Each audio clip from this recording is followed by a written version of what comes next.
Today's video nga mga mimo ko, ikaw ay nagsisimula pa lang na affiliate, struggle, hustle ka nga sa paggawa ng video dahil sa mga distraction na mga naririnig mo sa kapaligiran na kapag ikaw ay gumawa ng video ay kasama rin tulad ng iyak ng bata, sigaw, mura, o kaya man mga patugtog sa inyong mga paligid, 'di ba? So hindi nga iwasan natin 'yan.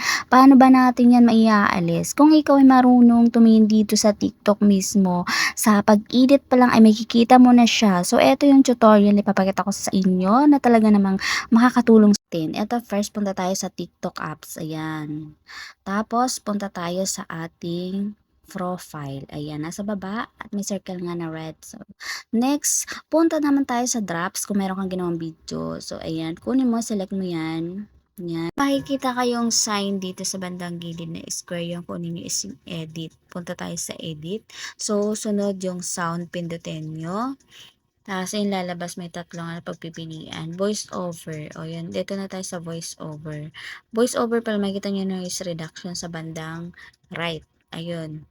Ka palang gumawa ng voice over, ayan, pindutin mo na yung noise reduction para less nga sa mga sound na naririnig mo sa yung paligid. O, para medyo maganda yung kuha mong video. Mga mi, eto, kinaganda dito. Tinulungan na tayo ni TikTok na talaga magkaroon ng noise reduction. Dati wala to. Ayan, kaya mga mima, kung gusto nyo rin ng another tutorial about affiliate tips as a beginners. Based on my experience, disclaimer mga mi, hindi ako sikat at expert sa pag-tutorial mga mi. Kaya follow for more. Kaya kung gusto niyo ng tulad nitong mga video mga mi, abang-abang kayo sa mga next upload ko mga mi. Thank you for watching. Until the end, nandyan po yung kanyang noise reduction sa bandang baba. Kaya check